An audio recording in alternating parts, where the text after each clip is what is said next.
바람이 하늘을 찢을듯 세차게 불었다. 비는 썩은 기와 지붕 위로 쏟아져 내리며 이미 진흙으로 변한 땅 위를 때렸다. 산맥 사이에 자리 잡은 작은 마을 청와리에서는 주민들이 황급히 홍수를 피해 달아나고 있었다. 마을의 두 강둑을 잇는 낡은 목조 다리는 땅에서 끊어질 듯 격렬하게 흔들렸다. 새하얀 빗줄기 사이로 날카로운 비명이 울려 퍼졌다. 저 밖에 아이가 있어요. 하은이에요. 미끄러운 다리 위에서 겨우 6살인 이하은이 세찬 물살 한가운데 위태롭게 서서 떨고 있었다. 두 손은 낡은 밧줄을 꽉 쥐고 있었고 두 눈은 공포에 질려 크게 뜨여 있었으며 얼굴은 추위와 두려움에 창백했다. 마을 사람들은 다리 입구에 모여 무력하게 바라보았다. 아무도 건널 수 없어. 물이 배까지 찼다고. 다리가 너무 썩었어. 저기 나갔다간 둘 다 죽어. 아무도 감히 움직이지 못했다. 모두 제 몸 건사하기에 바빴다. 천재지변 속에서 가난한 아이 하나의 목숨은 누구도 목숨을 걸게 할 만큼 무겁지 않았다. 단 한 사람만이 군중의 맨 뒤에서 작은 몸 하나가 화살처럼 튀어나갔다. 찢어진 비옷으로는 야윈 몸을 가릴 수 없었다. 그녀는 1년 내내 찹쌀풀과 독나무 잎냄새가 손에서 떠나지 않는 입덕장수 강순자 할머니였다. 강 할머니. 안 돼요. 누군가 소리쳤다. 하지만 그녀는 듣지 않았다. 그녀는 곧장 물속으로 걸어 들어가 다리 양쪽의 밧줄을 잡고 한 걸음 한 걸음 물살 한가운데로 나아갔다.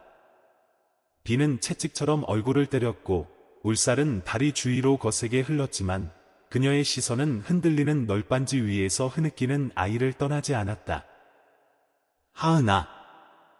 무서워 마라. 할머니가 간다.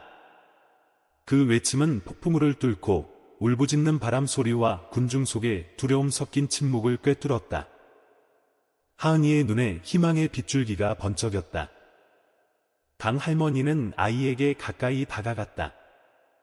하지만 바로 그때 아래의 널빤지 하나가 쾅 소리를 내며 부러졌다. 다리 전체가 흔들렸다. 물은 무릎을 넘어 차갑게 차올랐고 쓰레기와 나뭇가지들을 싣고 넘실거렸다. 그녀는 손을 내밀었다. 이리 온, 하은아, 할머니 손 잡아. 아이는 망설이다가 거의 절망적인 점프로 그녀의 품에 뛰어들었다. 동시에 뚝 하는 소리가 들렸다. 밧줄 한쪽이 풀렸다. 다리가 기울어졌다. 생각할 겨를도 없이 강 할머니는 하은이를 품에 꼭 안고 소용돌이치는 물속으로 뛰어들었다. 이틀 후 홍수가 지나가고 소식이 온 마을에 퍼졌다. 강 할머니가 하은이를 구했다는 것이었다. 그들은 강둑 근처의 불의옥잠 너미 아래에서 기진맥진한 채로 발견되었지만 살아 있었다. 강 할머니의 온몸은 멍투성이었고 무릎은 긁혔지만 눈을 떴을 때 그녀가 처음 물은 것은 이것이었다. 아이는 살아있지? 하은이는 살아있었다. 그리고 그 순간 무언가가 어린아이의 연약한 마음에 깊이 뿌리내렸다. 일주일 후 품팔이로 살아가던 하은이네 가족은 홍수 후에 쌓인 빚 때문에 어쩔 수 없이 마을을 떠나야 했다. 양철 지붕 집은 반이 물에 휩쓸려 나갔고 벼는 썩었으며 더 이상 기댈 곳이 없었다. 떠나던 날 아침 하은이는 조용히 강 할머니를 찾아갔다.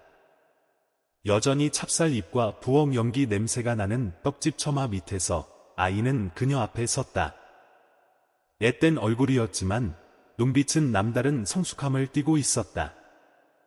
할머니, 보답할 게 아무것도 없어요. 하은이는 목에서 작은 은목걸이를 풀었다. 아버지가 떠나기 전 어머니가 간직했던 유일한 선물이었다. 할머니께 이걸 드리고 싶어요. 그리고 이 나무 조각도요. 아이는 주머니에서 휘어진 나무 조각 하나를 꺼냈다. 무너진 다리에 남은 조각이었다. 그녀가 거의 죽을 뻔했던 곳이자 하나의 약속이 태어난 곳. 나중에 제가 돌아와서 아주 튼튼한 다리를 지을 거예요. 할머니를 위해서, 우리 마을을 위해서, 더 이상 두려워하지 않을 아이들을 위해서요. 강 할머니는 그 자리에 얼어붙었다. 그녀는 아이를 보고 여전히 부어있는 손으로 목걸이를 받았다. 마을의 누구도 가난한 입덕장수 할머니가 왜 혈연도 아닌 아이를 구하러 홍수에 뛰어들었는지 이해하지 못했다. 하지만 그녀는 이해했다. 하은이의 눈에서 그녀는 어린 시절의 자신을 보았다. 그녀 역시 홍수에 버려졌었다. 그날 아무도 그녀를 구해주지 않았다. 그리고 평생 그녀는 다짐했다. 할 수만 있다면 누군가를 구해주겠다고. 자신이 겪었던 고독의 사슬을 끊어내기 위해서. 기다릴게. 그녀가 나지막이 대답했다. 며칠 후 강 할머니는 예전에 목조 다리가 있던 옛 개울가로 갔다. 부서진 기둥들만이 마른 개울 한가운데 덩그러니 남아 있었다. 그녀는 근처 마른 나뭇가지에 은목걸이를 걸었다. 마치 전해진 약속을 표시하듯이. 그리고 조용히 돌아섰다. 몇 년 후 그의 목조 다리는 흔적도 없이 사라졌다. 그날의 큰 홍수는 썩은 널빤지뿐만 아니라 강 할머니가 애써 붙잡고 있던 모든 것을 휩쓸고 갔다. 개울가의 작은 가게, 여름마다 심었던 박넝쿨, 그리고 모든 것을 잃고 마을을 떠난 익숙한 사람들까지. 천재지변 후 청아리 마을은 점차 황량해졌다. 젊은이들은 차례로 일자리를 찾아 산을 내려갔고 독거노인들과 겨울 내내 문이 닫힌 집들만 남았다. 하지만 비탈길 끝에 있는 작은 집에 마른 개울가에 반쯤 잠기고 반쯤 떠있는 집에서는 매일 밤 희미한 등유램프 불빛이 새어나왔다. 그곳은 강 할머니의 집이었다. 생활은 크게 변하지 않았다. 아침 일찍 일어나 입덕을 찌고 오후에는 바구니를 들고 읍내 시장 주변을 돌며 팔았다. 하지만 홍수 이후 마을 사람들은 그녀를 다른 눈으로 보기 시작했다. 저 할머니야, 울살에서 그 애를 구한 분. 정말 대단해. 나는 그날 문 밖으로 나갈 엄두도 못 냈는데. 사람들은 존경했지만 여전히 거리를 두었다. 강 할머니는 가족도 친척도 없었고 그녀의 출신을 아는 사람도 없었다. 그들은 그녀를 강씨 떡 할머니라고 부르는데 익숙했다. 마치 마을 풍경의 일부처럼 골목 입구의 맷돌처럼 조용히 존재하는. 단 한 가지, 하은이가 떠난 후 강 할머니에게 새로운 습관이 생겼다. 한 달에 한 번 그녀는 예전에 다리가 있던 옛 개울가로 갔다. 그녀가 목걸이를 걸었던 마른 나뭇가지를 닦았다. 갈 때마다 그녀는 남은 기둥 발치에 돌 몇 개를 더 쌓았다. 마치 기억으로 옛다리를 다시 세우는 것처럼. 내가 돌아올게, 그 약속을 그녀는 한 번도 잊은 적이 없었다. 그의 겨울은 일찍 찾아왔다. 눈이 마을로 들어가는 길을 하얗게 덮어 시장은 손님이 뜸했다. 이제 지팡이를 짚기 시작한 강 할머니는 여전히 미끄러운 길을 지나 떡수레를 힘들게 밀었다. 더 이상 멀리 갈 기력이 없어 그녀는 바람을 막아주는 나무 그늘이 있는 절 문 근처에서 팔았다. 어느 날 아침 시든 독나무 잎을 모으고 있을 때 그녀는 초등학생 나이쯤 되어 보이는 한 여자아이의 야위고 찢어진 외투를 입은 애가 떡바구니 근처에서 서성이는 것을 보았다. 배고프니? 그녀가 쉰 목소리로 물었다. 아이는 대답하지 않았지만 눈은 김이 모락모락 나는 떡 냄비에 고정되어 있었다. 그녀는 한숨을 쉬고 작은 뭉치 하나를 집어 내밀었다. 먹어라. 돈 안 내도 돼. 아이는 떨리는 두 손으로 그것을 받아들고 고개를 숙여 감사 인사를 한 뒤 골목으로 사라졌다. 그녀는 그저 희미하게 웃었다. 그녀의 마음 속에서 떠돌이 아이들은 항상 하은이의 모습을 떠올리게 했다. 그녀가 자신의 목숨을 걸고 거센 물살에서 건져낸 바로 그 소녀. 시간은 조용히 흘렀다. 그의 홍수 기념일에 비가 부슬부슬 내렸다. 강 할머니는 부엌에 홀로 앉아 겨울이 지난 후 남은 몇 안 되는 푸른 입으로 떡을 하나하나 쌌다. 그녀의 손은 떨렸고 손가락 마디의 낡은 상처는 이제 흉터가 되어 있었다. 하지만 책상 위에는 여전히 작은 상자 하나가 있었다. 그 안에는 옛다리에서 나온 부서진 나무 조각이 갈색천에 쌓여 소중히 보관되어 있었다. 그리고 그 옆에는 나뭇가지가 썩은 것을 알고 난 후 조용히 거두어들인 은목걸이가 있었다. 나는 아직도 그 애와의 약속을 지키고 있어. 그녀의 목소리는 텅 빈 부엌에서 마치 기억에게 스스로 말하듯 울려 퍼졌다. 서울의 다른 한편에서 아무도 몰랐지만 회색 블라우스를 입은 한 젊은 여성이 험준한 산악 지역의 다리 건설 현장에 서서 비가 올 때마다 하늘을 올려다보곤 했다. 모든 계산은 안정적입니다. 내화력은 요구사항을 충족하며 홍수기 수위까지 고려했습니다. 그녀의 목소리는 차분했고 눈빛은 굳건했다. 그녀의 이름은 이하은이었다.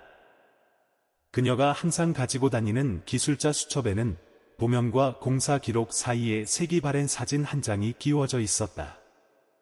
무너진 목조 다리의 잔해를 배경으로 무릎에 붕대를 감은 한 노파 옆에 서 있는 6살 소녀의 사진이었다. 사진 위에는 아이의 서툰 필체로 이런 글씨가 적혀 있었다. 제가 돌아와서 아주 튼튼한 다리를 지을 거예요.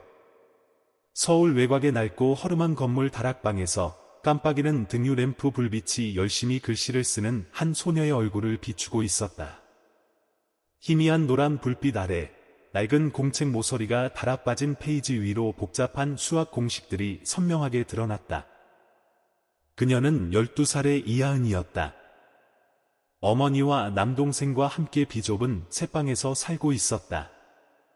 바람이 세게 불 때마다 양철 지붕이 삐걱거렸고 긴 비가 내리는 밤이면 벽의 얼룩에서 물이 새어나왔다. 하은이 옆에는 작은 쇠 상자가 있었다. 그 안에는 다리의 나무 조각과 그녀의 어머니가 마을을 떠나기 전 강 할머니에게서 되찾으려 했던 은목걸이가 들어 있었다. 하지만 하은이는 단호하게 그것을 지켰다. 엄마, 이건 제가 간직해야 해요.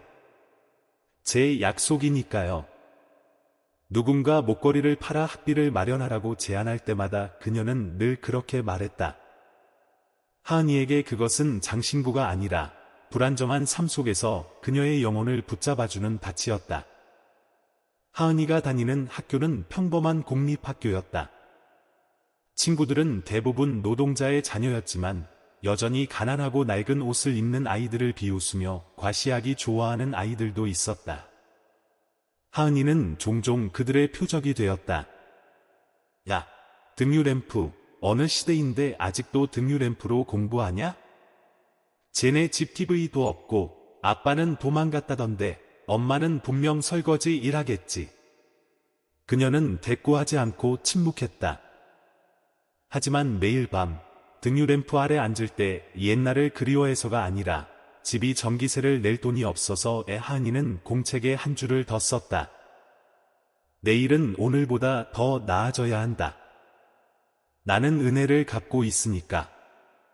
하은이의 차이점은 그녀가 침묵한다는 데 있는 것이 아니라 항상 다시 일어서는 방식에 있었다.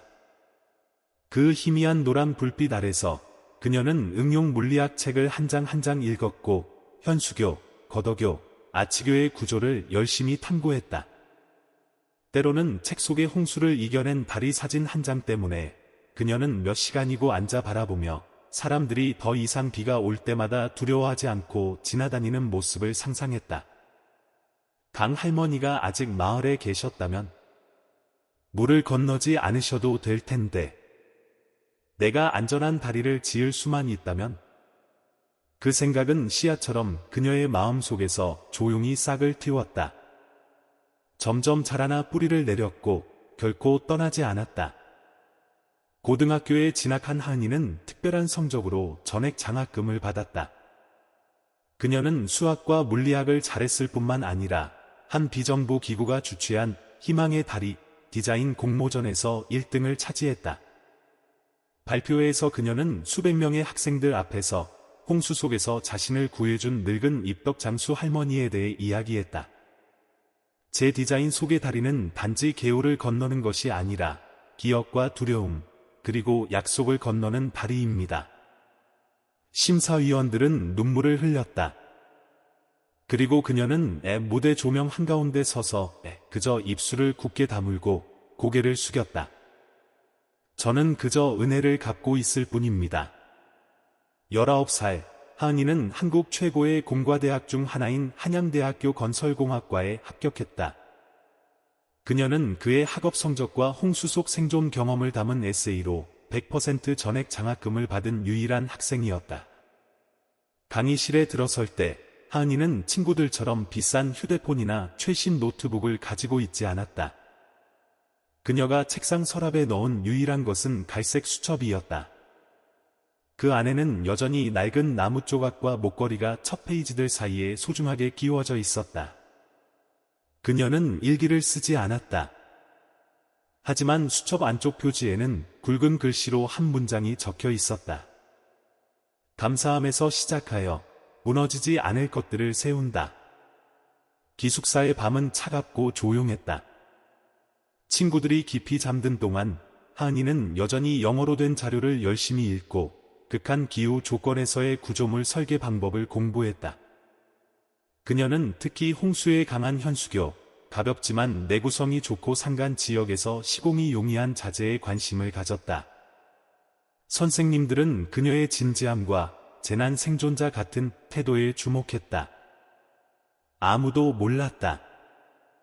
그녀가 설계할 때마다 강 할머니가 그 다리를 건너는 모습을 상상한다는 것을. 늙은 다리가 미끄러지지 않고 떡수레가 개울가로 밀려나지 않는 모습을. 제가 할머니를 위해 다리를 다시 지을게요.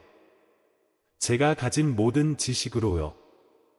하은이가 24살 되던 해, 그녀는 한양대학교를 5등으로 졸업했다.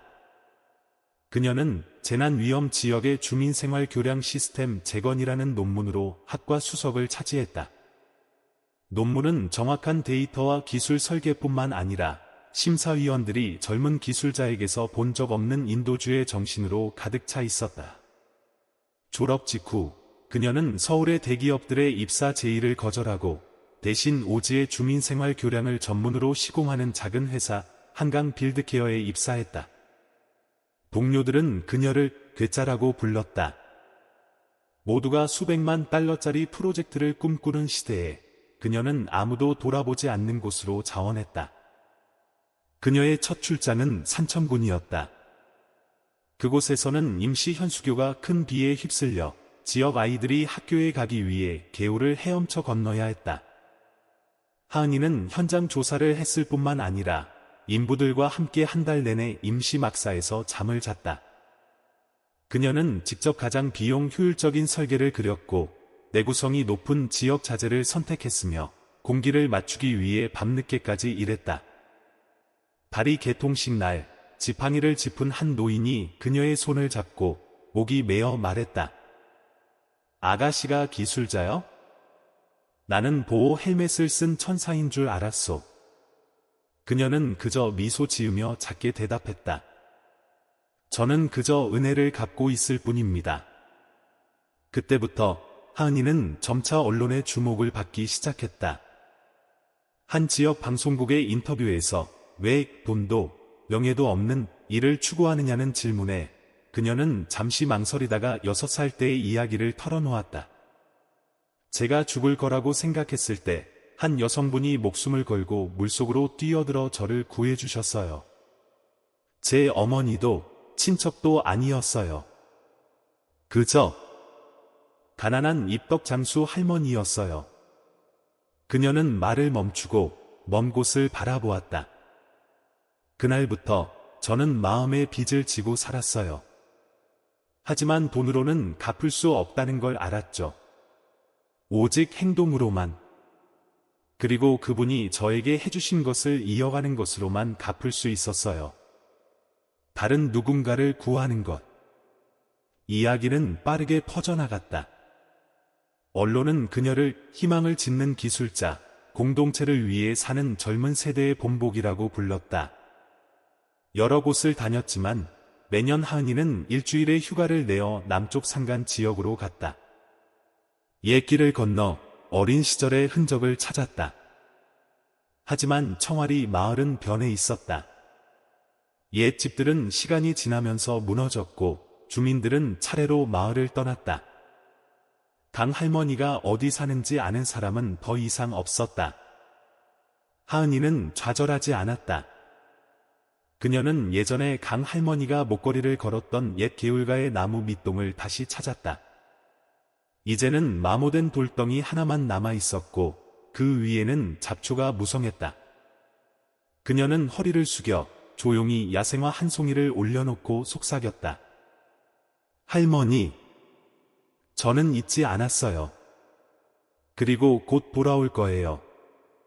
그해 3월, 전라남도의 한 큰 다리를 완공한 후 하은이는 국가건설기금에 지원서를 제출하여 청아리 주민생활교량 프로젝트에 대한 지원금을 받았다. 그녀는 결심했다. 모든 것이 시작된 곳으로 돌아가기로. 유명해지기 위해서도 보답을 마치기 위해서도 아니었다. 6살 때 낯선 여인의 차갑게 젖은 몸에 작은 손으로 매달려 주변 세상이 오직 휩쓸리는 물과 그 부드러운 눈빛뿐이었을 때 비 속에서 내뱉었던 약속을 지키기 위해서였다. 초여름의 어느 날 오후 멀리 희미한 산맥 위로 햇살이 부드럽게 비칠 때 하은이는 언덕 비탈에 서서 옛 개울을 내려다보았다. 그곳에서 17년 전 그녀는 죽음과 마주했었다. 이제 그녀는 돌아왔다. 더 이상 차갑게 젖어 떨던 소녀가 아니라 완성된 설계도와 시공 허가서, 그리고 한 번도 그리움을 멈춘 적 없는 마음을 가지고. 강 할머니, 이번에는 제가 물살을 건너는 사람이 될게요. 그리고 저는 등을 돌리지 않을 거예요. 다리 건설 프로젝트 책임자로서 청아리에 돌아온 첫날부터 하은이는 마음속에 또 다른 목표를 품고 있었다. 강 할머니를 다시 찾는 것이었다. 마을에 남은 사람이 거의 없어 할머니의 행방을 아는 이는 없었지만 옛 주민들은 대부분 이사 갔고 몇몇 노인들의 기억은 희미했다. 그녀는 포기하지 않았다. 그녀는 믿었다. 자신을 구하기 위해 목숨을 건 사람은 분명 흔적을 남겼을 것이라고. 그녀는 작은 단서 하나하나를 따라가기 시작했다. 옛 시장 근처에 살던 한 노인은 어렴풋이 기억했다. 그 홍수 후에 할머니가 집을 팔고 어디론가 이사 갔다고 들었소. 아마 동쪽 산간 지역이었던 것 같소. 그것만으로도 하은이가 오지의 자선 단체들을 조사하기에는 충분했다. 그녀는 산간 마을을 위한 의료 및 건설 지원 전문 단체인 희망의 산의 낡은 기부 장부를 발견했다. 2013년 명단에서 수백 개의 이름 가운데 그녀는 짧은 한 줄에서 멈췄다. 당순자 정선 20만 원. 금액은 작았지만 이름은 틀림없었다. 바로 그 할머니였다. 다음 날 하은이는 동쪽 산간 마을인 정선으로 가는 버스를 탔다. 그녀는 기부금 사본과 홍수 후에 강 할머니와 함께 찍은 낡고 바랜 사진 한 장을 가지고 갔다. 그곳에서 거의 이틀간 수소문한 끝에 그녀는 강 할머니가 10년 전쯤 새들어 살았던 집 옆에 살았던 옛 이웃을 찾았다. 작은 잡화점 주인인 서윤이라는 중년 여성이었다. 사진을 보자 서 씨는 깜짝 놀랐다. 강 할머니. 세상에. 기억나요. 입덕 파시던 분, 아주 검소하게 사셨죠. 왜 그분이 살던 임시 집을 팔아서 다른 사람에게 돈을 줬는지 아무도 이해 못했어요. 하은이는 깜짝 놀랐다. 누구에게 돈을 주셨나요? 암에 걸린 이웃이었어요. 제 언니요. 우리 가족 모두 빚에 시달렸는데 강 할머니가 돈을 가져오셔서 말씀하셨어요. 나는 부자가 아니지만 하루를 더 살 수 있다면 다른 사람이 하루 더 살도록 도와야지. 그 후에 할머니는 떠나셨어요. 작별 인사도 없이. 이제 건강을 되찾은 언니 윤희 씨는 감동에 젖어 하은에게 말했다. 가족을 도운 후 강 할머니는 텅 빈 방에 쪽지 하나만 남겼다고 했다. 남은 인생 저 대신 살아주세요. 그녀는 평범한 사람이 아니었다. 선행에 살아있는 상징이었다. 하은이는 모든 세부 사항을 기록했다. 감정이 벅차올라 목이 메었다. 할머니가 저를 구해주셨고 10여 년 동안 계속 다른 사람들을 구하고 계셨던 건가요? 서 씨는 고개를 끄덕였다. 제 생각에 할머니는 항상 마음속에 어떤 약속을 품고 계셨던 것 같아요. 하은이는 수첩을 꽉 쥐었다. 그녀는 이해했다. 마지막 기억을 더듬어 서 씨는 어렴풋이 기억했다. 듣기로는 강 할머니가 남은 돈을 남해에 불타버린 한절에 보냈다고 했어요. 그곳은 의지할 곳 없는 독거노인들을 받아주는 곳이었죠. 남해라고요? 하은이가 속삭였다. 그녀는 그것이 남은 유일한 단서임을 알았다. 그리고 한순간의 망설임도 없이 그녀는 다음 여정을 시작했다. 정선에서 남해까지 국토의 절반을 가로질러 단지 자신을 거센 홍수 속에서 안아주었던 그 사람을 다시 찾기 위해서. 남해에서 하은이는 4년 전 큰 화재가 났던 대암사를 찾았다. 현종이라는 늙은 주지 스님이 보리수나무 아래 작은 다실에서 그녀를 맞았다. 그분을 기억합니다. 강보살님은 이곳에서 2년 정도 머무셨습니다. 공덕은 절대 받지 않으시고 단지 노인들을 위해 밥 짓는 일만 청하셨지요. 매일 아침 미역국을 끓이고 콩을 볶고 설거지를 하신 뒤 이 보리수나무 아래서 오후 내내 조용히 앉아 계셨습니다. 한 번의 불평도 자신에 대한 한마디 말도 없으셨습니다. 하은이는 감동을 억누르며 물었다. 그러다 어디로 가셨나요? 현종 스님은 정원을 바라보았다. 바닷바람이 나뭇가지를 스치며 살랑거렸다. 저를 떠나시기 전에 낡은 경전책에 짧은 글 한 줄을 남기셨습니다. 그는 나무 서랍장을 열어 낡은 책 한 권을 꺼내 마지막 페이지를 펼쳤다. 그곳에는 떨리는 필체로 이렇게 쓰여 있었다. 나는 바닷가 조용한 곳으로 갈 것이다. 외로운 영혼들을 어루만지는 파도 소리를 들을 수 있는 곳으로. 하은이는 강 할머니가 기도했던 보리수나무 아래 조용히 앉아 있었다. 저녁 햇살이 그녀의 머리카락 위로 비치며 그녀가 손으로 그 글꼴을 옮겨 적은 수첩 페이지에 머물렀다. 몇 년 만에 처음으로 그녀의 눈에서 눈물이 흘렀다.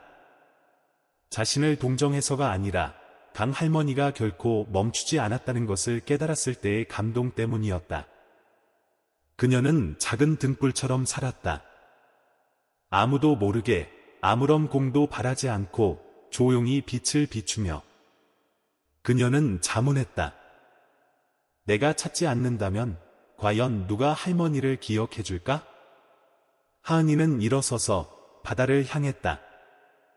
더 이상 단순한 사람 찾기가 아니었다. 그것은 하나의 상징을 되찾는 여정이었다. 살아있는 자비의 상징, 연결하고 약속을 지키고 강철 다리보다 더 아름다운 무언가를 전하기 위해 살아온 한 인간. 대암사를 떠난 하은이는 바로 청아리로 돌아가지 않았다. 그녀는 남쪽 해안선을 따라 한 걸음 한 걸음 걸었다.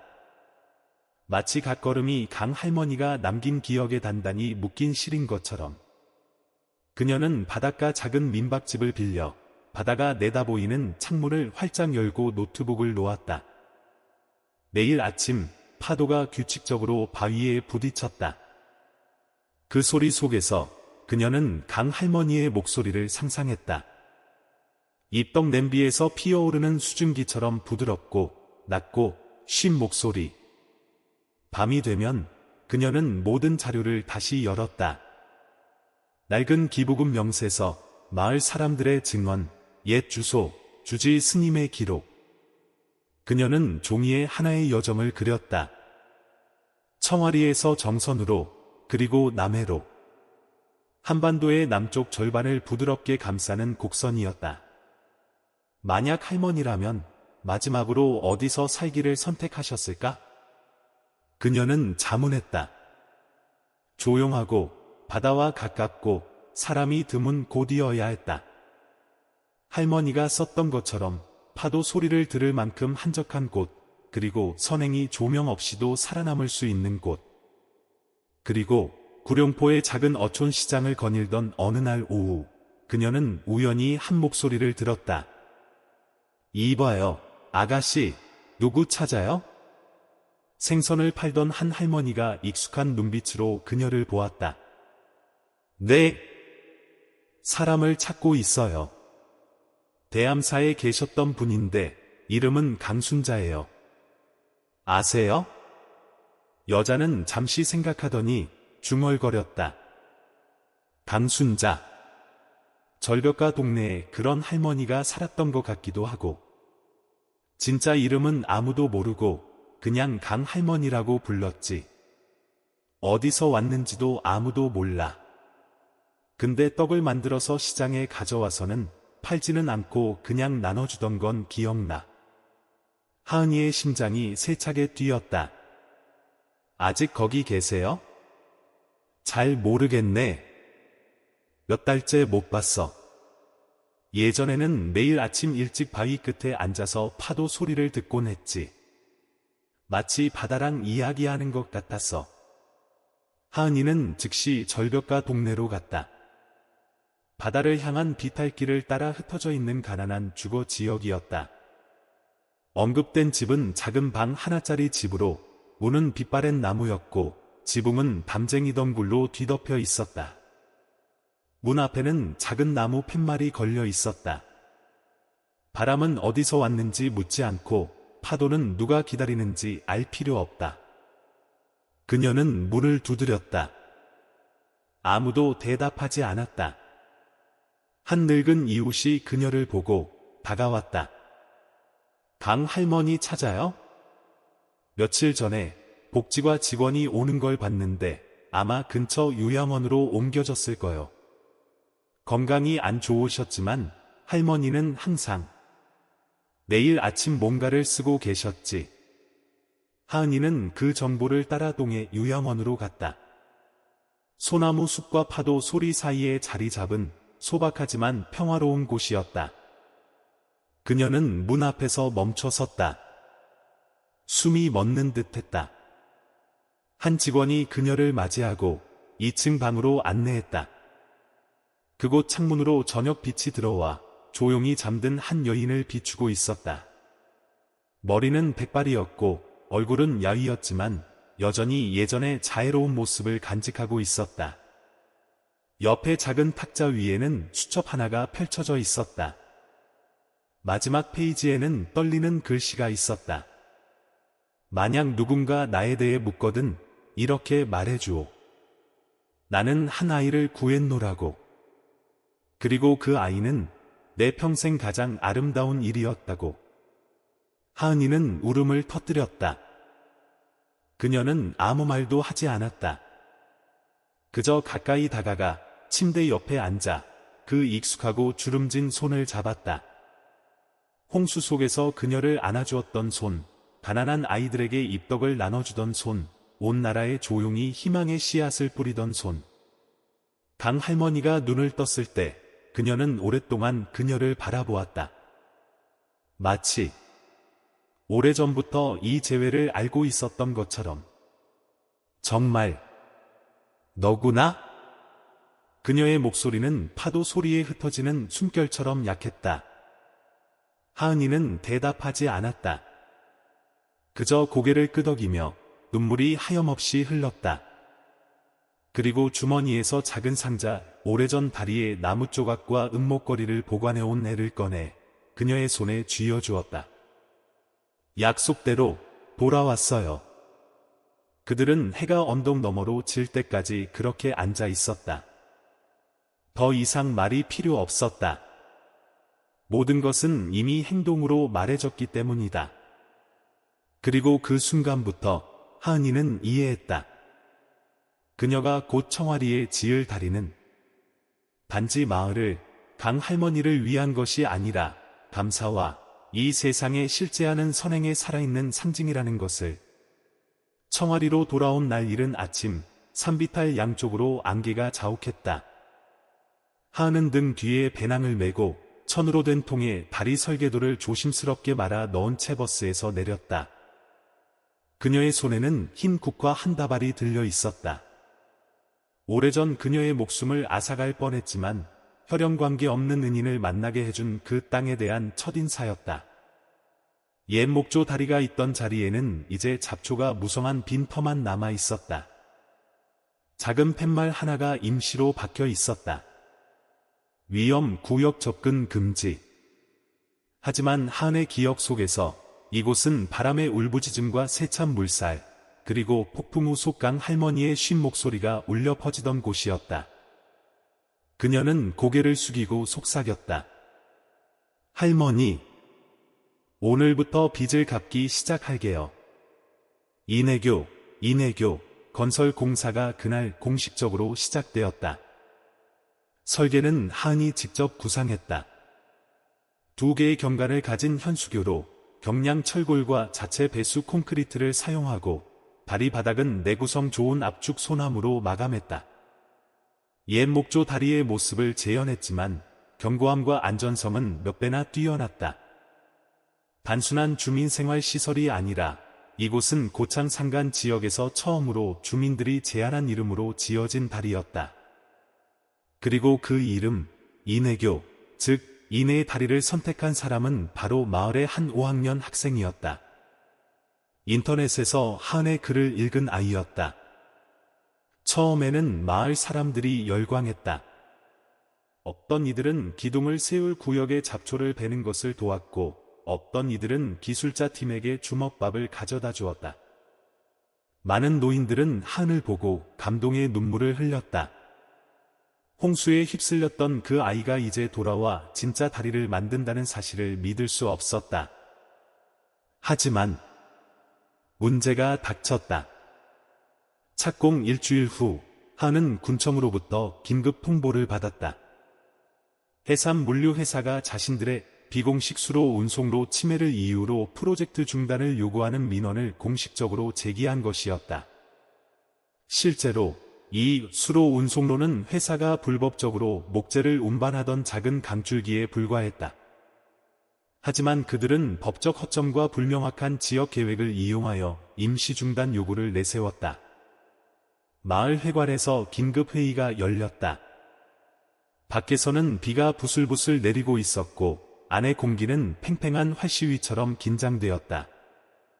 머리를 뒤로 빗어 넘기고 정장을 차려입은 한 남자가 일어나 발언했다. 해산물류의 대표 오태진 이사였다. 저희는 감정적인 이유로 다리 건설을 반대하는 것이 아닙니다. 하지만 기술적으로 다리는 운송 흐름을 막아 지역 교역에 심각한 영향을 미칠 것입니다. 하은이 일어나 차분한 목소리로 반박했다. 이 강은 공식적인 운송로로 등록된 적이 없습니다. 그리고 무엇보다 여기서 목숨을 잃을 뻔했던 아이들은 안전한 다리를 가질 자격이 있습니다. 아랫줄에서 마을 잡화점 주인이 목소리를 높였다. 다리 짓는다는 명분으로 이름 좀 날리려는 거요?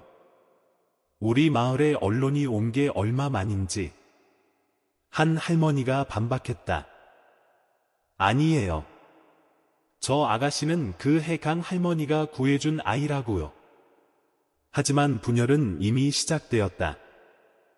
그 후 며칠 동안 하은은 군청에 법적 반론서를 제출하는 동시에 집집마다 찾아가 주민들을 설득해야 했다.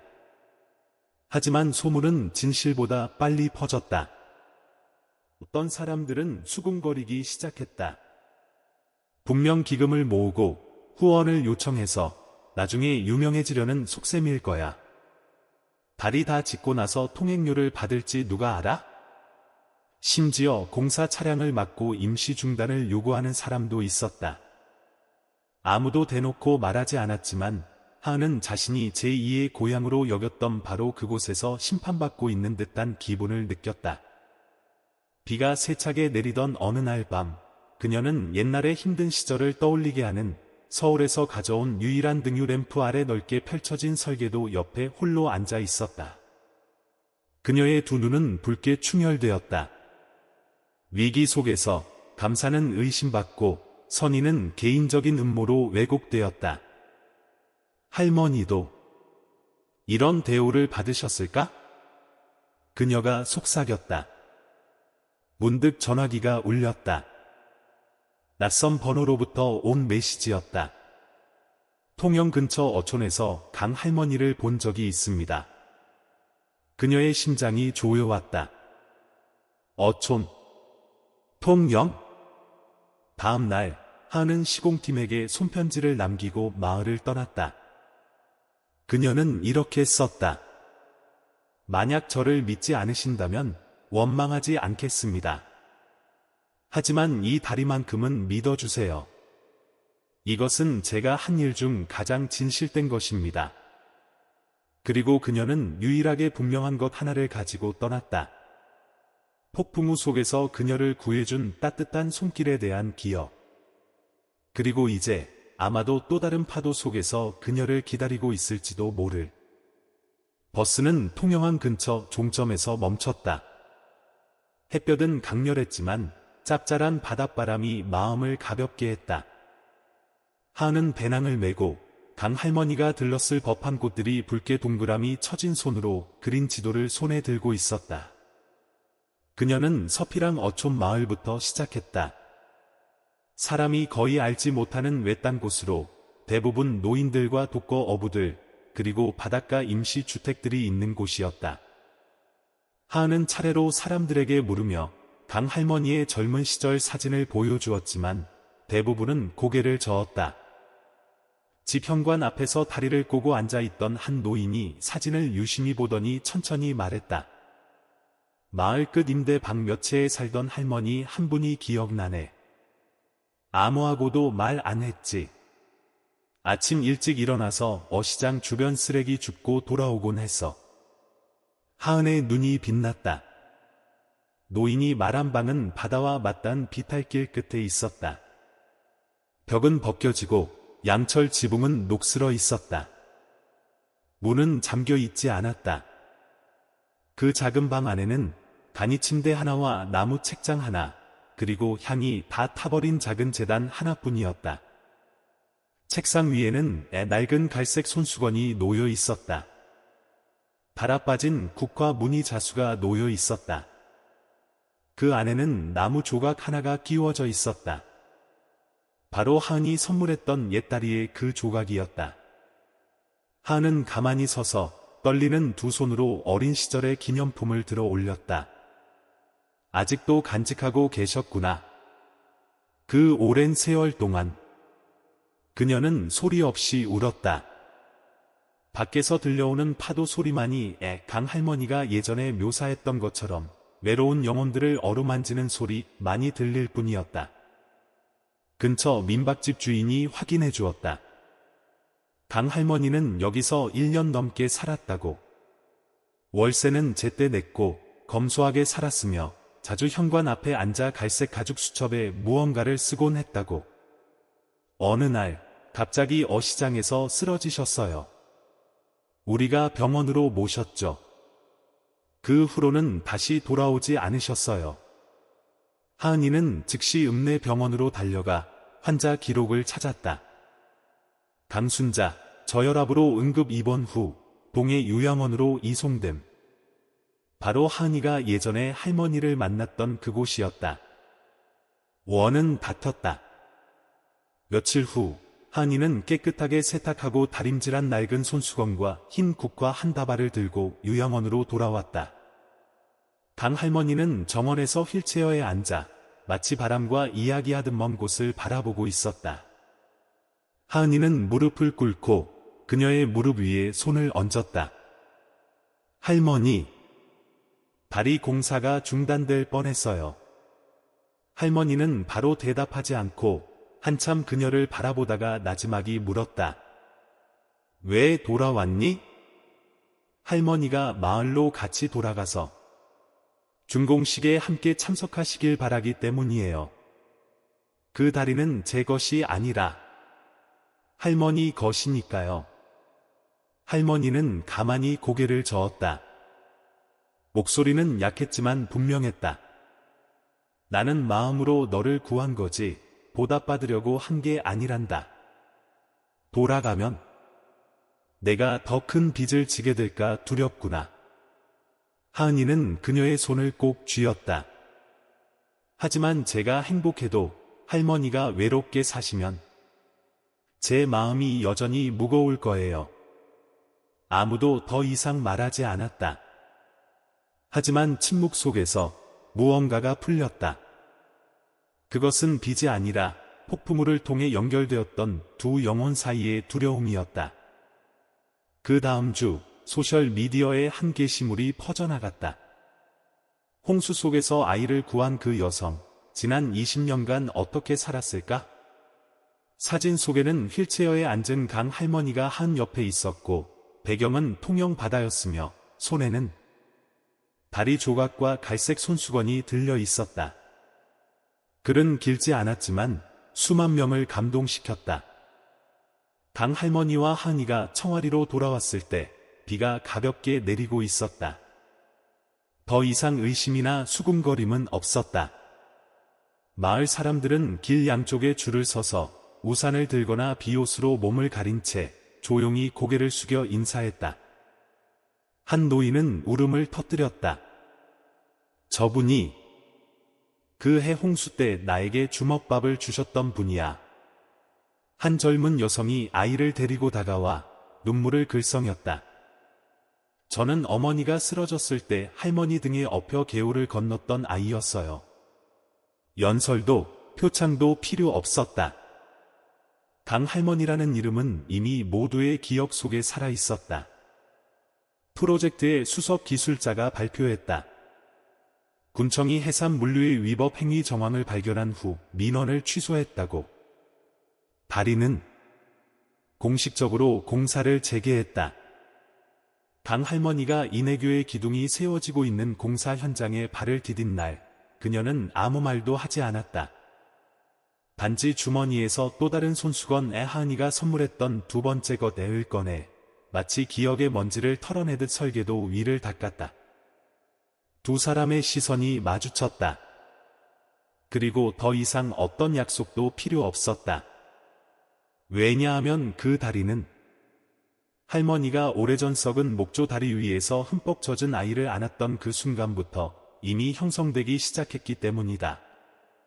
가을바람이 청화강 양쪽 기슭의 소나무 숲을 시원하게 스쳐 지나갔다. 다리 건설 현장에서는 드릴 소리와 쇠 부딪히는 소리가 규칙적으로 울려 퍼졌다. 희망이 형태를 갖추어가는 소리였다. 막 조립 중인 구조물 아래서 하은은 안전모를 쓰고 방금 수정한 설계도를 손에 든 채 아래로 느릿느릿 흐르는 물줄기를 올려다보았다. 강 할머니가 마을로 돌아온 지 일주일이 지났다. 할머니가 준공식에 참석하겠다고 고개를 끄덕인 순간부터 하은은 더 이상 자신이 혼자가 아니라고 느꼈다. 하지만 그녀는 섣불리 붙잡으려 하지 않았다. 마음 깊은 곳에서 그녀는 알고 있었다. 할머니의 사랑은 그녀가 한 행동과 마찬가지로 항상 겸손함과 이름 불리기를 거부하는 태도를 동반한다는 것을. 하은이가 강 할머니를 위해 마련한 언덕 아래 작은 집은 낡은 집을 개조한 것으로 충분히 밝고 따뜻했으며 특히 창문이 옛 개울가를 향해 있었다. 강 할머니는 매일 창가에 앉아 뜨거운 생강차 한 잔을 손에 들고 새로운 다리가 시공되는 과정을 지켜보았다. 아무런 평도 없었지만 아이들이 옛날처럼 위험한 개울을 건너지 않고 웃으며 뛰어다닐 때면 그녀의 입가에는 희미한 미소가 번지곤 했다. 한 번은 하은이 들어왔을 때 할머니가 가장자리가 해진 낡은 손수건을 다시 수놓고 있는 것을 보았다. 그녀는 자리에 앉아 나지막이 물었다. 할머니, 계속 마을에 계실 건가요? 할머니는 고개를 들어 차분한 눈빛으로 말했다. 의무감 때문에 나를 붙잡지 마라. 의무감이 아니에요. 하은이 할머니의 손을 가볍게 쥐었다. 제가 할머니가 필요해요. 은혜를 갚기 위해서가 아니라 혈육처럼 사랑하기 때문이에요. 할머니는 바로 대답하지 않았다. 그저 고개를 숙이고 한 땀 한 땀 바느질을 계속했다. 내가 머물면 사람들이 말할까 두렵구나. 친절한 기술자가 은인을 모셔와 이미지 관리한다고. 할머니가 떠나시면 또 혼자가 되실까 두려워요. 두려움은 서로 상반되었지만 모두 진심이었다. 할머니는 그녀의 손 위에 손을 얹었다. 너는 다리를 지었으니 이제 흐름을 받아들이는 법도 배워야 한다. 오는 사람이 있으면 가는 사람도 있는 법, 누구를 공사의 일부처럼 붙잡으려 하지 마라. 다음 날 할머니는 하은에게 편지 한 통을 남겼다. 나는 내 어머니처럼 너와 함께 살 수는 없다. 내가 너를 낳지 않았기 때문이다. 하지만 항상 지켜볼 것이다. 어디선가 멀지 않은 곳에서. 하은은 침묵 속에서 편지를 읽고 접어서 한양대학교에서 처음 발표했던 다리 설계도와 함께 낡은 수첩에 넣었다. 처음으로 그녀는 울지 않았다. 이제 그녀는 더 이상 홍수 속 다리 위에 버려진 연약한 아이가 아니었기 때문이다. 그녀는 굳건히 서서 비록 한 지붕 아래 살지는 않더라도 사랑을 지킬 수 있는 어른이었다. 준공식 날이 가까워지자 언론사와 방송사, 그리고 자선단체들이 마을로 오기 시작했다. 한 국영방송사 기자가 하은에게 물었다. 은인에 대해, 즉 당신을 구하고 이 다리에 영감을 준 그 여성분에 대해 뭐라고 말씀해 주실 수 있나요? 하은은 그저 미소 짓고는 언덕 아래 집을 가리켰다. 그분은 저기 계세요. 하지만 연설도 무대에 오르지도 않으실 겁니다. 그분을 이해하고 싶다면 이곳 주민들에게 물어보세요. 그리고 정말로 한 사람 한 사람씩 이야기하기 시작했다. 한 노인은 오래전 강 할머니가 겨울 구호식량 배급을 자기 집에 양보했다고 말했다. 한 두부 장수 아주머니는 자기 아이가 아팠을 때 할머니가 떡바구니 전체를 그냥 주셨다고 이야기했다. 한 학생은 자기 어머니가 야간 근무 때문에 데리러 오지 못했을 때 매일 할머니 등에 엎여 개울을 건넜다고 말했다. 칭호도, 직책도, 혈연도 필요 없었다. 평생 묵묵히 옳은 일을 해온 강 할머니는 이제 수백 명의 사람들의 마음으로 확인되었다. 준공식 전날 밤, 하은과 강 할머니는 새로 지어지는 다리 근처 개울가에 함께 앉았다. 달은 고요했고 바람은 부드러웠다. 새나무 냄새와 익숙한 흙내음이 섞여 있었다. 하은은 할머니의 어깨에 머리를 기대고 작게 말했다. 옛날에는 엄마가 있었으면 좋겠다고 생각했어요. 이제는 알아요. 혈연이 아니어도 엄마라고 부를 수 있다는 거요. 할머니는 그저 그녀의 손을 부드럽게 잡았다. 나도 자식이 있을 거라고는 생각 못했지. 그런데 이제 보니 평생을 바쳐 은혜를 갚는 아이가 하나 있구나. 준공식 날 이른 아침, 청와리에는 안개비가 내렸다. 공기를 정화하고 모든 것을 순수함으로 시작하게 하려는 듯한 가벼운 비였다. 인해교는 완성되었다. 두 강둑을 잇는 팔처럼 부드럽게 흰 강철 아치, 소나무 색으로 칠해진 콘크리트 기둥, 밤이 되면 은은하게 빛나는 다리 조명. 소박하지만 견고했다. 마을 사람들은 일찍부터 모여들었다. 노인들은 정중하게 한복을 입었고 아이들은 종이 깃발을 들었으며 공사 인부들은 다리 입구에 무대를 세웠다. 하지만 가장 중요한 자리에 보통 테이프 커팅을 하는 사람을 위한 자리에는 텅 빈 나무 의자 하나만 놓여 있었다. 하은은 무대에 올라 마이크를 손에 들었지만 시선은 그 의자를 향했다. 오늘 저는 영광을 받기 위해 이 자리에 선 것이 아닙니다. 그녀의 목소리는 차분하고 단호했다. 저는 단지 설계도를 실행한 사람일 뿐입니다. 하지만 이 다리에 첫 벽돌을 놓으신 분은 바로 이 마을에서 입덕을 파시던 한 여성분이십니다. 그녀는 잠시 멈추고 주위를 둘러보았다. 제가 6살 때 홍수 속 낡은 다리에 갇혔습니다. 거센 물살 속으로 감히 걸어 들어와 저를 구해준 유일한 분이 바로 그분이셨습니다. 그분은 제가 누구인지 알 필요도 없으셨고 지난 20년간 아무것도 요구하지 않으셨습니다. 하지만 오늘 이 다리가 존재한다면 그것은 그분이 제 안에 생명의 씨앗을 심어주셨기 때문입니다. 혈연이 아니라 행동과 용기로요. 무대 전체가 침묵에 잠겼다. 박수 소리가 터져 나왔다. 그리고 길고 강하고 감동적인 박수갈채로 이어졌다. 안개비는 여전히 내렸지만 아무도 신경 쓰지 않았다. 아래쪽에서 강 할머니는 휠체어에 앉아 있었다. 백발의 머리, 옅은 회색 스웨터를 입고 누군가 그녀의 무릎 위에 놓아준 흰 국화 한 다발을 손에 들고 있었다. 그녀는 눈앞의 다리를 바라보았다. 시선은 아득했지만 따뜻했다. 무대 위에서 아무도 그녀의 이름을 부르지 않았다. 하지만 모든 시선이 그녀를 향해 있었다. 행사 후 기이한 일이 일어났다. 마을 사람들이 한 사람씩 강 할머니에게 다가왔다. 아무도 꽃을 가져오지 않았다. 단지 속삭임과 손을 잡는 것과 조용한 고개 숙임뿐이었다. 지팡이를 짚은 한 노인이 말했다. 그의 할머니가 쌀 한 줌 주셨는데 아직 감사 인사를 못했습니다. 한 중년 여성이 그녀의 어깨를 감싸 안았다. 저도 홍수 때문에 아이를 잃을 뻔했어요. 할머니가 높은 곳으로 가는 길을 알려주시지 않았더라면. 초등학교 3학년쯤 되어 보이는 한 남자아이가 그녀에게 막대 사탕 한 봉지를 내밀었다. 할머니, 저는 몇십 년 전에 할머니 등에 업혔던 사람의 손자예요. 언론도 표창장도 필요 없었다. 이것이 가장 진실된 헌정식이었다. 그날 밤 이내교에 처음으로 불이 켜졌다. 아이들은 다리 위를 뛰어다녔다.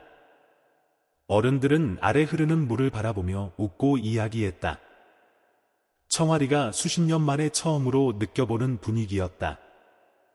하은과 강 할머니는 다리 난간에 앉아 있었다. 바람이 부드럽게 불었다. 다리 아래에는 작은 유리 상자가 빛나고 있었다. 그 안에는 오래전 무너진 다리에 나무 조각이 놓여 있었고 다음과 같은 글귀가 새겨져 있었다. 하나의 선행에서 하나의 다리가 태어났다. 강 할머니는 글고를 오랫동안 바라보다가 하은을 돌아보았다. 잘했구나. 하은은 고개를 들어 눈이 반짝였다. 이제 할머니는 더 이상 혼자가 아니에요. 할머니는 미소 지으며 그녀의 손을 꽉 쥐었다. 너도 마찬가지란다. 그날 밤 청아리는 더 이상 외로운 마을이 아니었다. 그것은 유산의 발상지가 되었다. 콘크리트와 강철만이 아니라 감사와 어떤 끈보다도 질긴 혈연 아닌 유대감으로. 그리고 하은의 수첩 마지막 설계도 옆에는 그녀가 손으로 쓴 글귀가 있었다. 다리는 두 강둑을 이었다. 그리고 할머니는 제 마음을 세상과 이어주셨다. 준공식 한 달 후 한국 언론은 일제히 보도했다. 옛날 소녀를 구한 입덕 장수 할머니 이제 수백만 명에게 영감을 주다. 이내규 옆에서 하은의 손을 잡고 앉아있는 강 할머니의 사진이 주요 신문 일면에 실렸다. 하지만 할머니는 전혀 알지 못했다. 행사 후 그녀는 모든 소란을 피해 언덕 아래 집으로 조용히 돌아갔기 때문이다. 그녀는 여전히 일찍 일어나 차를 끓이고 마을을 돌며 한 사람 한 사람에게 인사하고 창가에 앉아 다리 위에서 뛰어노는 아이들을 예전처럼 지켜보았다. 한편 하은은 일을 계속했지만 이제는 단순한 건설 기술자가 아니었다. 그녀는 이야기꾼이 되었다. 서울에서 열린 인도주의 건축에 관한 한 학회에서 하은은 연사로 초청되었다. 저는 전문 지식이 뛰어난 사람으로서 이 자리에 온 것이 아닙니다. 저는 거의 죽을 뻔했다가 손에 아무것도 가진 것 없는 오직 선한 마음뿐인 한 분에 의해 구조된 사람으로서 왔습니다. 청중은 조용해졌다. 이내교는 제 것이 아닙니다. 그것은 제 평생 본 가장 용감한 행동으로 첫 벽돌을 놓으신 그분의 것입니다. 그분은 대학을 나오지도 소셜 미디어를 사용하지도 표현이 능숙하지도 않으셨습니다. 하지만 그분은 다리처럼 사셨습니다. 가장 작은 것들로 사람과 사람을 조용히 이어주시면서요. 저는 단지 그 다리를 형태로 만든 사람일 뿐입니다. 연설은 소셜미디어에서 강력하게 퍼져나갔다. 커뮤니티에서는 비슷한 이야기들이 올라오기 시작했다. 양어머니, 이웃 할머니, 버스 기사, 식당 주인. 보답을 바라지 않고 다른 사람을 도왔던 사람들의 이야기였다. 해시태그 하나가 나타났다. 샵 사인 조용한 다리들. 일주일 만에 600개의 이야기가 게시되었다. 그 중에는 각기 다른 상황에서 강 할머니를 만났던 수십 명의 사람들이 있었다. 음식을 나눠 받은 사람, 비옷을 건네받은 사람, 병원에 데려다 주신 사람. 무명의 한 인간에서 강 할머니는 점차 현대 사회가 잃어버린 한 유형의 사람을 상징하게 되었다. 알려질 필요 없이 친절한 사람. 고창 군청은 강 할머니에게 특별 표창을 수여하기로 결정했다. 하지만 직원이 집에 찾아왔을 때 그녀는 그저 말했다. 필요 없습니다. 저는 무엇을 지키고 무엇을 놓아야 할지 알 만큼 오래 살았습니다. 표창장 대신 그녀는 요청했다. 가능하다면 세 다리 아래의 옛다리의 나무 조각을 다시 놓아주세요. 모든 것이 아주 작은 것에서 시작되었다는 것을 상기시키기 위해서요. 다리 아래 유리 명판이 설치되던 날, 특별한 행사가 아님에도 불구하고 사람들이 많이 모였다. 명판은 소박했고 화려하지 않았으며 다음과 같은 글귀가 새겨져 있었다. 하나의 선행에서 하나의 다리가 태어났다. 그 아래에는 오래전 하은이 홍수 속에서 떨며 서 있던 바로 그곳을 정확히 상기시키는 금이 같지만 소중히 보존된 옛 나무 조각이 놓여 있었다. 한 3학년 아이가 엄마에게 물었다. 엄마, 왜 아무 이름도 안 새겨져 있어요? 엄마가 미소 지으며 대답했다. 이 다리는 누구의 이름도 필요 없기 때문이란다. 이것은 사람의 정이라는 이름이니까. 그날 밤, 하은은 강 할머니를 다시 다리로 데려갔다. 소란스럽지 않게, 기자도 없이, 단 두 사람과 다리 양 끝에서 비추는 불빛뿐. 두 사람은 돌계단에 앉아 조용히 흐르는 물을 바라보았다. 하은이 할머니의 손을 잡고 아주 조용히 말했다. 이제 할머니는 더 이상 혼자가 아니에요. 할머니가 그녀의 손을 쥐고 바람 소리보다 더 작은 목소리로 말했다. 그래. 그리고 너도 더 이상 다리 위에 서 있는 아이가 아니란다. 초겨울의 어느 아침, 청아리 지붕 위로 가벼운 눈이 내렸다. 이내교 아래 얇은 눈이 옛 나무 조각을 보호하는 유리판을 덮어 새겨진 글씨가 거의 희미해졌다. 하은은 허리를 숙여 강 할머니가 쓰던 손수건으로 조용히 눈을 닦아냈다. 그녀는 그 옆에 흰 국화 한 송이를 더 놓았다. 할머니, 오늘 저 서울에 사직서 냈어요. 차가운 바람이 불었지만 그녀의 눈은 깜빡이지 않았다. 마을에 남고 싶어요. 편안하게 살기 위해서가 아니라 더 많은 다리를 만들기 위해서요. 강철 다리가 아니라 사람과 사람 사이의 다리요. 인해교가 완공된 후 청와리를 찾는 사람들이 점점 늘어났다. 체크인을 위해서도 관광을 위해서도 아니었다. 듣기 위해서였다. 사람들은 와서 다리 아래 앉아 새겨진 글꼴을 읽고 흐르는 물을 바라보며 서로에게 작은 이야기들을 들려주었다. 도움받았던 한 번의 경험, 미처 하지 못한 사과의 말, 갚지 못한 마음의 빚. 언론은 이를 인해교 현상이라고 불렀다. 조용한 친절의 물결이 시작된 곳.